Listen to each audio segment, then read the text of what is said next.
Welcome to Emerging Franchise Brands, the podcast that introduces you to the visionary founders of America's fastest growing franchise opportunities. We'll also hear from industry pros as they share what it really takes to achieve the elusive milestone of 100 plus locations. I am your host, Frank Fiume, founder of I9 Sports, and my 20-year journey from inception to acquisition has given me a unique perspective on how to succeed in franchising. Join me as we welcome today's guest.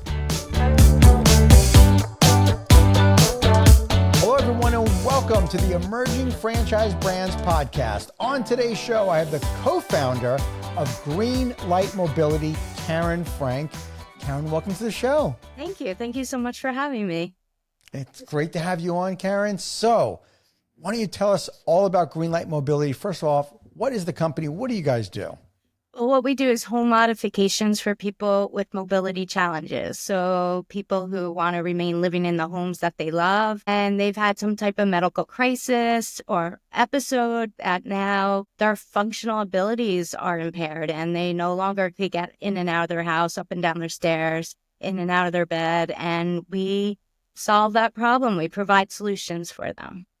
Wow. Okay. Now you and your husband, Greg, started this, right? Way back in 2007, was it? Right.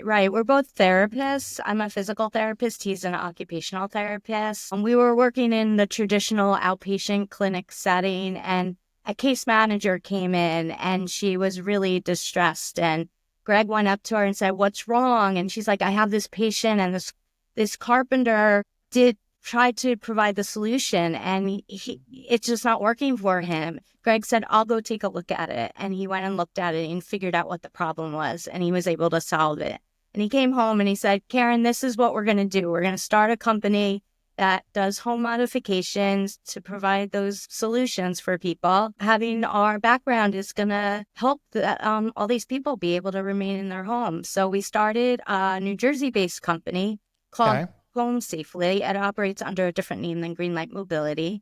And we go into homes. We actually go into homes for free and assess them for any safety or accessibility needs. We look at, we not only look at the layout of the house, but the functional impairments of the patient. We look at the medical condition. We look at, is this a progressive disease where it's going to get worse, or is this an orthopedic problem where they're going to get better? And the conversations and the solutions are quite different depending on what those problems are. So we use what's called a patient-centered approach with this. And we also look at the goals of the patients as well as the layout of the house. And we make recommendations, and then the families call us in and they say, they look at the estimate and they say, "Okay, I want to do all of this or part of this." And we have carpenters and technicians on our staff that actually go out and do the modifications. So we can't just call ABC Construction Company because there's a lot of people who are in hospitals and the discharges are really fast these days. And in the olden days, the patients would go from the hospitals into subacute facilities or inpatient rehabs and then go home. So there was plenty of time to identify these needs. And the patients were also getting better during this period of time. But now they're going straight home in a much more vulnerable state. So it's a problem. So we have to have our own staff of technicians and carpenters who are trained and certified to install this equipment. And we have to keep lots of inventory of this equipment, because if we don't, then it would take too much time to order this equipment and the discharges wouldn't take place as quickly as they need to.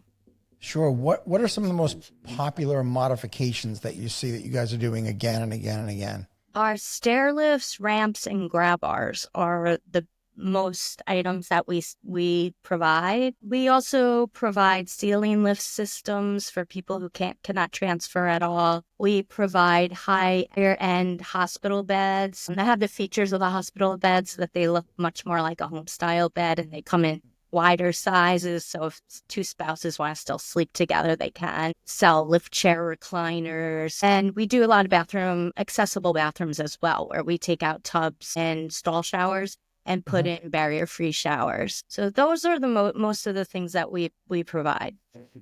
Wow. Is any of this Medicare covered by Medicare or Medicaid?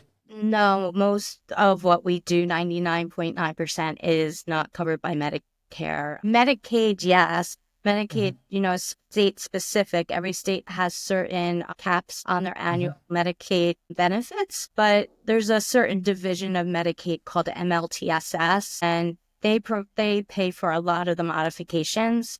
And they're in New Jersey, at least, they're trying to expand it to the whole Medicaid system. So yes, Medicaid is a big provider of these services, paying funding source for these services, but Medicare not so. Okay. So, all right. So you and your husband are starting this business back in 2011. Did you both quit your jobs at the same time? Kind of walk me through this journey. Yeah, it took time. And it's interesting because now when we're looking back at franchising, it's interesting because all the time that it takes to ramp up a business from scratch, our franchisees are being handed all that, which is really awesome because, we had to develop a website. We had to create the brochures. We had to figure out campaigns to, make relationships with referral sources. We had to figure all this out. And it's been so fun to be able to give them all that in a blink of an eye.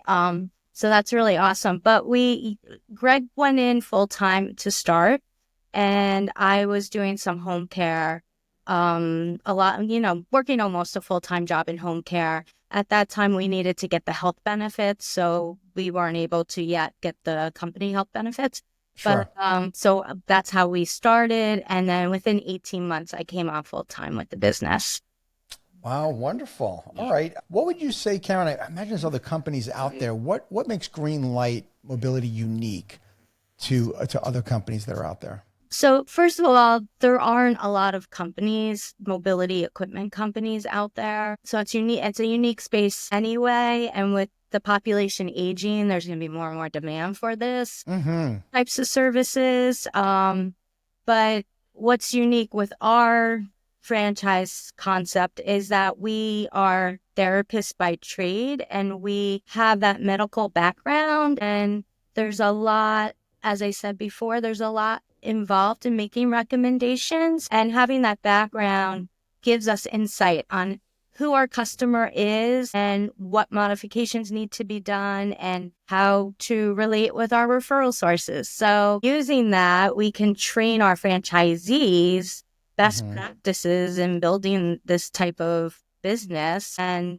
it's a beautiful thing because there really is a lot involved with the customer. And then my husband also was construction savvy. It wasn't like he was a builder, but he also had some experience with construction. He was handy, let's say. Okay. So that helped a lot when we were creating the business, and him understanding construction, because you are in a way running or operating a construction company. If you went back to our warehouse, like you'd see this big warehouse with lots of tools, and we have vans with lots of tools. My husband loves to buy vans. We have about 15 of them. That's his hobby, is buying vans. That's come down in price a little bit because they were like a little crazy there. But yeah, so I think that medical background really makes a big difference with our franchise system versus other ones in our space.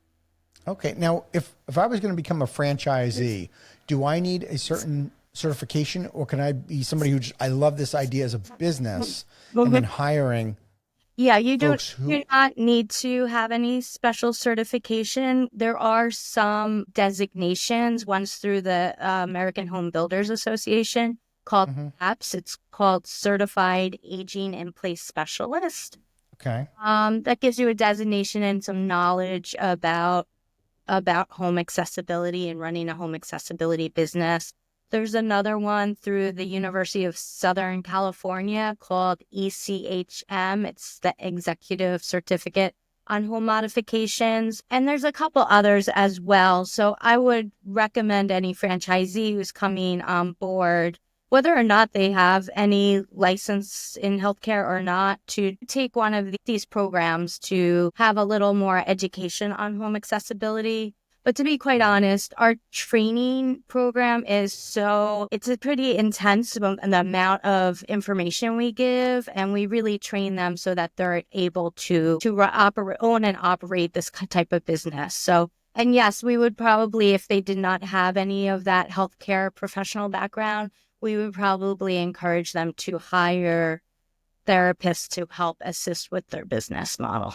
Okay. What does training and support look like? So we have, again, it's pretty intense. It's 10 days of training. They come in two times they come. It's not all together. And I think it's pretty great with what they come out with, because they're not only getting traditional classroom training where we're sitting there teaching about home modifications, teaching about how to, everything from the accounting to the marketing to the intakes, but they're actually sitting with our staff because we've grown our business. We have 22 employees in our business. We have them all here and that they're able to actually go out with our marketing liaison, our community liaison, and actually do marketing visits with her. They actually go out with her home evaluators and they actually see the home evaluations in person and take part in it and see and ask questions. And they actually, sit with us and we create relationships with all the suppliers. There's a lot of suppliers, and there's a lot of suppliers that we work with that might not necessarily assist with having other people become dealers, but because we buy so much from them and we have such a strong relationship with them, most of them have agreed to allow any Greenlight Mobility franchisee to become a dealer, which is so magnificent because it's really, in the stair lift and ramp space, it's not so easy to just call up and say, hey, I want to be a dealer. But they work with our franchisees, which is spectacular. And it really solidifies our relationships with our suppliers.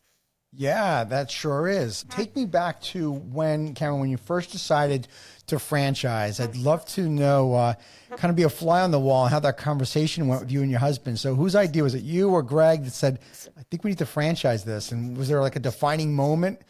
That was me. He wasn't as on board at the beginning, to be quite honest. Why? Why was that?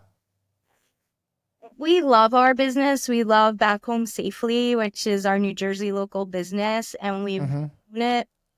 It's been a beautiful thing. We've figured it out and it works. Of course, we have some days where there's challenge. Sure. I think one of our trucks, oil fell out of the truck this morning. So that was... Oh, gosh. But we figured it out and he's really happy with how things are going. And it's just ingrained in me. Like, I'm never happy. I need to be bigger. Grow. Grow and build. And I saw some other franchises in this space. I'm like, wow, we figured it out here. We're helping all these people in New Jersey to remain living in the homes. And a lot of patients don't understand there's companies like us out there until they're actually in that situation. And they're so happy and thankful that there's actually accessibility companies out there to help them, because they're in the hospital after a stroke and they're like, how am I going to get in my house? I have stairs. So I was thinking, we're doing it so well here in New Jersey. Why don't we franchise? And so I started. In those days, I had a book. I think it was like this high. About licensing and franchising. And I just started learning about it, networking, learning from other people, and decided that we need to be in this space. This concept we have to be on the franchise platform. And we created Greenlight Mobility. We wanted to rebrand. With a green light, you can go from point A to point B. You could go in and out of your house. You could go up and down your stairs. And I love the name. It's a great name. Thank you. So we wanted to rebrand for the franchise, and it's been exciting. It's a lot of work. I'm sure you've had that experience, and there's so much to learn. But one thing we found, that people who've been successful in franchising, there's something about them that they just like.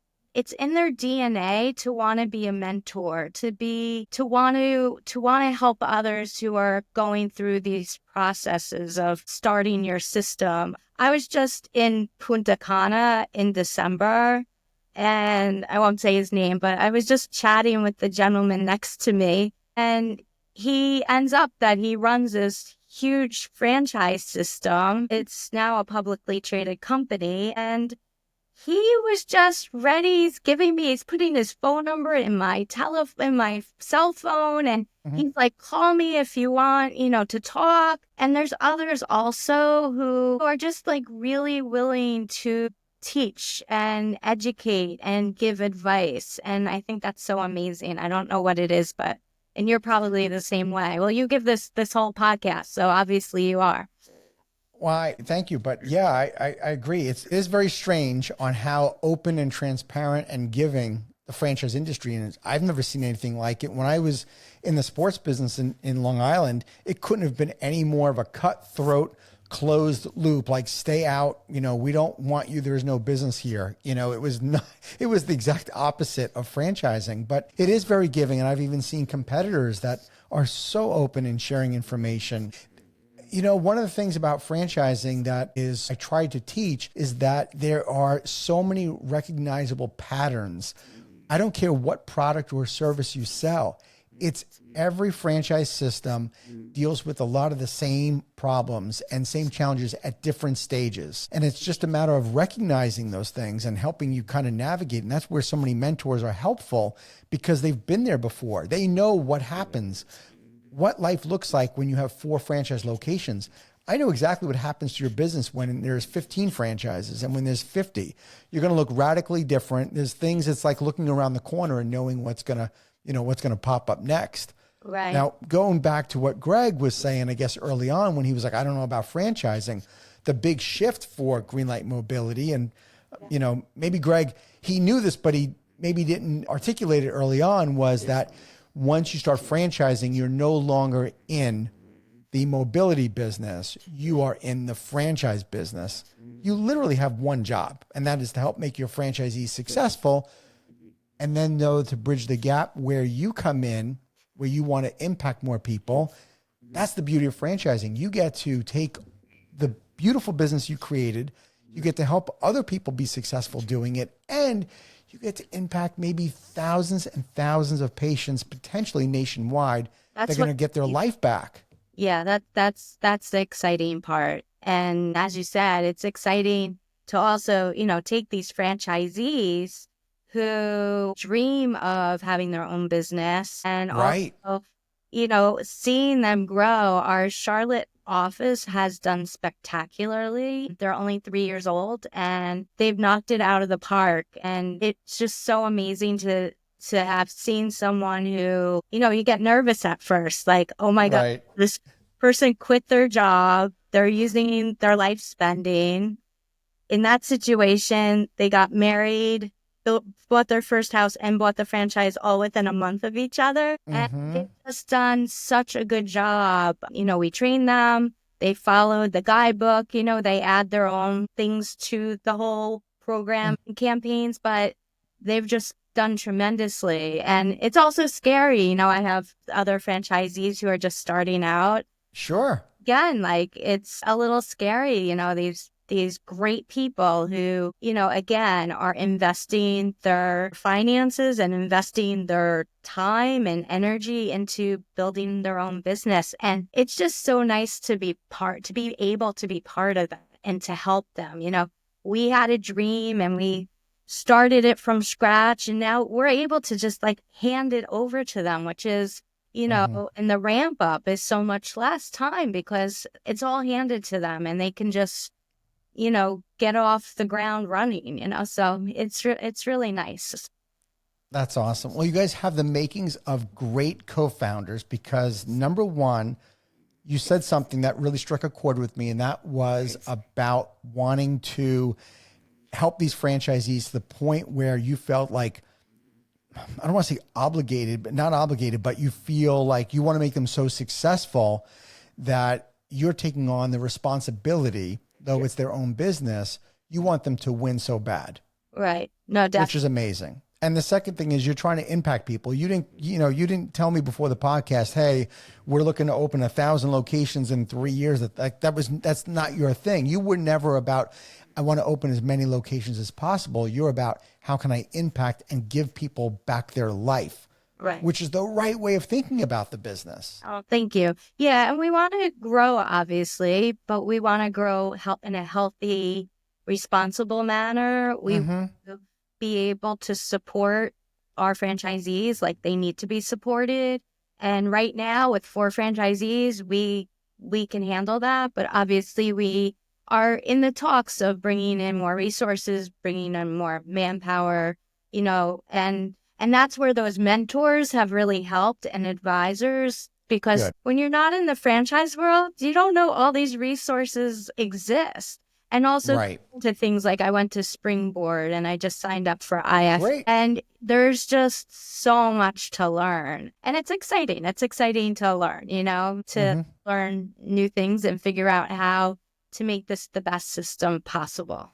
Karen, one of the questions I get from people often that are looking to franchise their business is like, where do I even find franchisees? Where did you find your first 4? They're all over Raleigh, Charlotte, the Philly area, Milwaukee. So who are these people? Where did you find them? They were referrals. They were referrals. Of course. Yeah. So that's how those worked out. But as we move forward, we are going to, whether it's in-house or with the FSO, we are going to take on more of that franchise development, adds to the franchise development, because that was one of our weaker parts these last couple years, and that's what we need to start doing. So we realized. Well, if there was going to be a weak part of your business, I'm glad it was franchise development.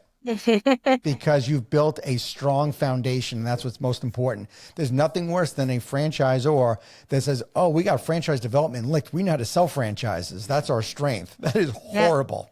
Yeah. That is a house built, with matchsticks. That's going to collapse. So good for you. I'm glad that was the crack in the armor there. Karen, what about from a franchise owner? Who do you think is your ideal franchise owner? What are some of those traits?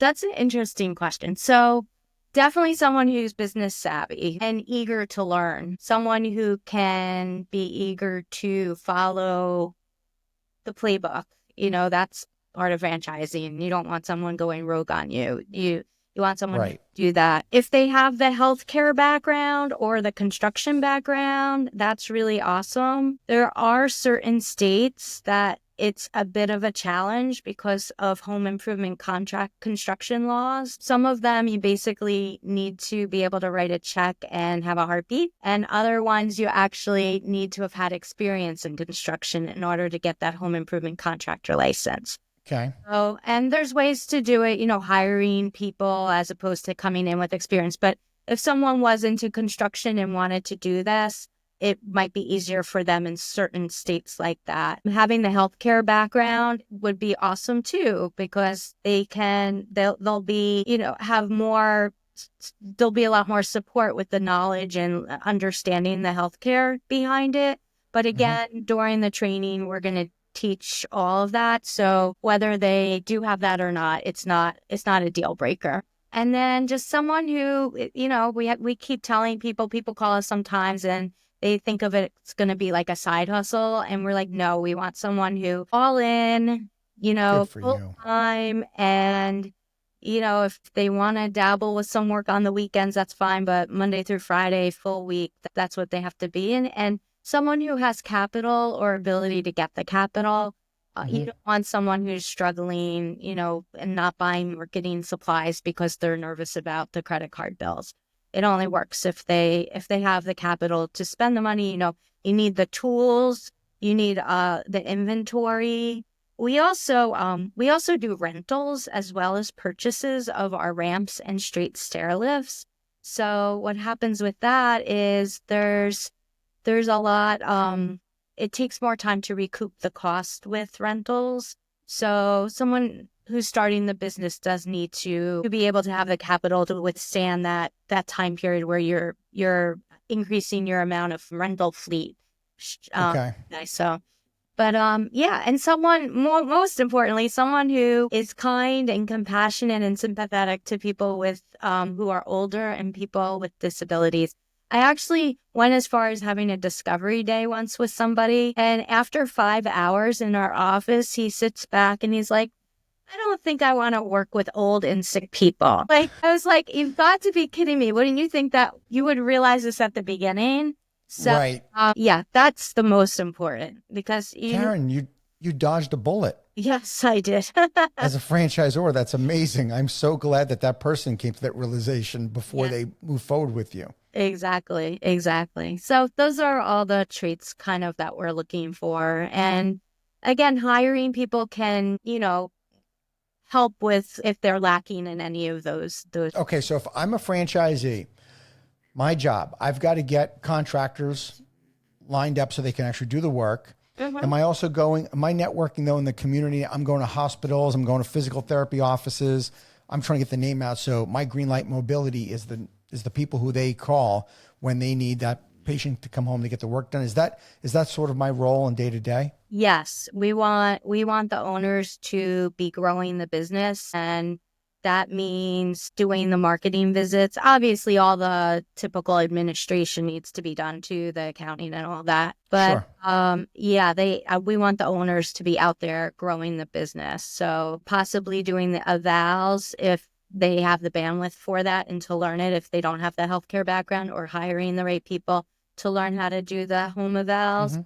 But definitely growing the business. Even if the owner is a carpenter who wants to start this kind of business, it's great that they be a carpenter and understand it, but we also don't want the owner just sitting there installing the equipment all day because they need to grow the business. And Absolutely. then it would be great for them to be able to, step in, God forbid, nowadays everyone's getting COVID or whatever, someone's getting Sure. but we really want them growing the business. So yes, doing Smart. marketing. I love the idea of this business. If I was going to do something like this and I would want somebody else to do the home eval, can I bring them to training? Oh yes, Do they do a yes, home evaluation? they can. Yeah, definitely they could come for training and go out with our home evaluators. I think that's super important. Tell me about the investment range for the franchise. So it's 160,900 to 265,750. Okay. Those are newer numbers. We're revising our FDD right now, so those are our newer numbers. We wanted to put in extra funding. Just supplies are getting higher, more expensive, and Mm-hmm. also we wanted to give the option for more of a showroom type of space if someone wants to, or more of a retail type of space if. Okay. Especially in areas like Florida, not as much Tampa because I was there for a conference recently. But there are a lot of multi-level homes there. But we work best in an area with multi-level homes and suburban areas. And a lot of the Florida regions don't have as many multi-level homes, but there's a lot of other pieces of equipment that the folks in those territories need. So Mm-hmm. more of a retail kind of space might be more beneficial for those people. So we added some extra funding in there for those kind of spaces. Is that why there's a range of the $100,000 difference? Yes. Yes. Okay. Yes. And also just we found like warehouse space and payroll across the country are so different. It's like night and Mm-hmm. day in different areas. And some people can just do this by having storage units from the beginning, and other people having their own spaces. Like we have commercial flex space, that type of space. And then, if you wanted to go and do retail, you could do that as well. Okay. How many employees do you think a franchisee needs, like right out of the gate? Well, they start off basically with a carpenter and themselves. They bring their carpenter for part of the training. They Mm-hmm. actually sit with our installers and along with the franchise owner, and they learn about installing grab bars, and they learn about installing ramps and all the products that we use. They also go for training at the stair lift manufacturers. They require training to become certified. Mm-hmm. So they actually go for training with those carpenters as well. So they definitely could just start off with themselves if they are a healthcare professional and a carpenter. But if they're not, then they should probably definitely start with a healthcare professional to also come for training for the home evals. Okay. Is the franchise a territory based business where I have X number of zip codes or people? How's the territory designed? Yes, it's based on zip codes. It's now we're having it from 400,000 to 800,000 people.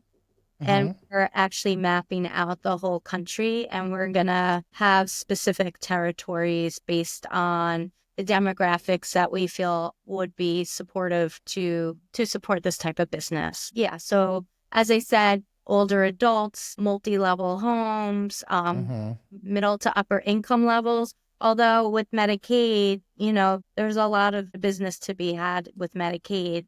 Sure. And then also we want to have referral sources nearby too, so that the franchisees have places to create those relationships with the referral source. Cameron, what's been your biggest surprise since franchising your business in the last, 10 years now? Our biggest surprise was once we got our franchisees in for training, how our local business was just set up so perfect to train the franchisees, because we have everyone at hand. As I said, our community liaison, one day they went out with her to do the visits. They sit in our office to do the intakes. Like I said, they go out with our installers. Everyone was at our fingertips. And what else was really exciting is our staff really rose to the occasion. They did such an incredible job educating our franchisees and encouraging them and making them feel good. It's very scary buying a business, and for them to shine and show, look, this works. They're not just talking about it. This works. I just went to someone's home and I sold a stair lift and a ramp and a grab bar, So I think that was our biggest surprise, was how perfect this local business intertwined with the franchise system. Yeah, and how much your staff has embraced the franchise business. Embraced, yes. We're very excited about that. That makes them feel so good. What about trends in the industry? Obviously, we have an aging population with the baby boomers. It's creating an enormous opportunity for you moving forward. But is there any other trends you're seeing in the industry besides the aging population? I think you hit it on the nail with the aging population. The world is talking about all these people who are aging, and how in the world are they going to be able to live in the homes that they love and they want to stay in? Sure. Without accessibility equipment and without safety. And the other trends, and the trends in a lot of the hospital systems, is about fall prevention. And that's a part of what we do, which we really love to do. We live in a very reactive society. If you take a guy who just fell and you have a talk to him about grab bars, they're listening. They just fell. But you talk to that same guy a week before he falls, he's like, I don't need that. Exactly. So old people need that, he's probably saying. Exactly. When we have when we have a table at a senior fair, people come for the chocolate candy on our table, and they they don't want to look at our grab bars or anything else because they don't need that. But it's a big mantra in this world these days about fall prevention, because certain tools such as a grab bar can really save a life-altering fall. There's statistics out there that 80% of all falls of older adults occur in the bathroom. So why not get those grab bars in? And a lot of the hospital systems are trying to encourage it and look at fall prevention. They want their people under their umbrellas to stay safe, to have positive outcomes. Sure. And they don't want readmissions also. So it helps everyone. They want their patients to be healthy and, stay out of long-term care and, be able to remain living in the community. And something like, putting in grab bars is an easy way. And we'll go even an hour out of our way to install one grab bar and be very happy to do so, because it really can save a fall. So Yeah. Prevention, aging, also that like a lot of people want to stay in living in their homes. Also, assisted living facilities are very expensive. It's very challenging a lot of people financially to be able to move to an assisted living facility. So sometimes the home modifications can be a lot less expensive than doing a move. Plus, if you take a person who's just had a medical condition, is it in a crisis mode? And now you say to them, okay, Rebecca, now you have to, find a new house and pack up all your boxes. And those moving expenses alone are going to be more than the ramp and stairlift for their house. We just moved 3 years ago, so I know all about that. That it's hard to move. So I think I just keeping all these aging folks being able to live in the home if they choose to. It's not always the right move, and some people choose not to, which is fine. But those that want to, we're glad we're part of that solution for them. Yeah, you are the solution. You're creating a vehicle that they get to have their independence, and in some cases, I would imagine it's their pride and their memories of living somewhere 50 years, and they don't want to leave. And it's better than the alternative when the loved one, the child of this person says, it's either this and you're going to get a grab bar or you're going to assisted living facility. Suddenly the grab bar is not such a bad idea. Right. Right. And that's where those rentals come in too, with the mindset. Sometimes we're like, well, the adult child will say, you know what, let's just put it in. It can be removed. You don't have to keep it if you don't like it. And sometimes, and the grandkids love it because they love going all into the house and going up and down the stairlift.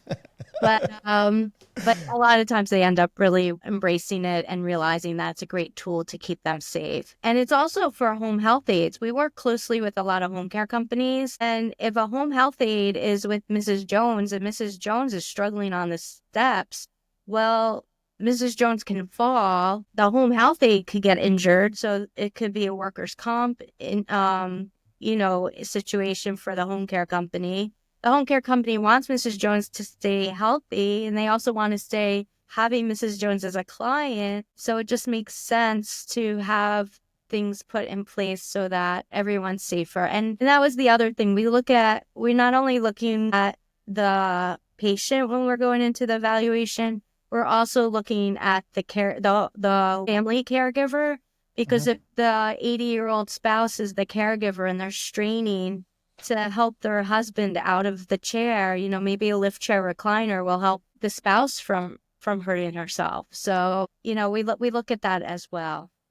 Sure. Wow. Karen, I love this business. You guys are going to blow up. We didn't even talk about the numbers too much, but you guys have 4 franchise locations right now, and I'm super excited for your future. I think you guys are going to do phenomenal. I love that you've gone kind of slow and steady and have got a great foundation for your business, and I'm going to be watching this. If someone was interested in learning more about Greenlight Mobility, and I know there's people out there that will be after hearing this podcast, where would they go? They could go to our website, greenlightmobility.com. They could fill out either the contact form on the main page or on the franchise page, or they could email me at kfrank@greenlightmobility.com or call our phone 973-946-8330. Great. Karen, I got one last question for you. So every podcast I do what's called the franchise tip jar, because as you mentioned earlier, the franchise community is so generous with sharing of tips and sharing of information. So I'm doing a new question for 2025, and that is this. If you had a friend that was interested in becoming a franchisee, let's say of another brand, is there a piece of advice you would give them before they bought a franchise to make sure they're, making the right decision?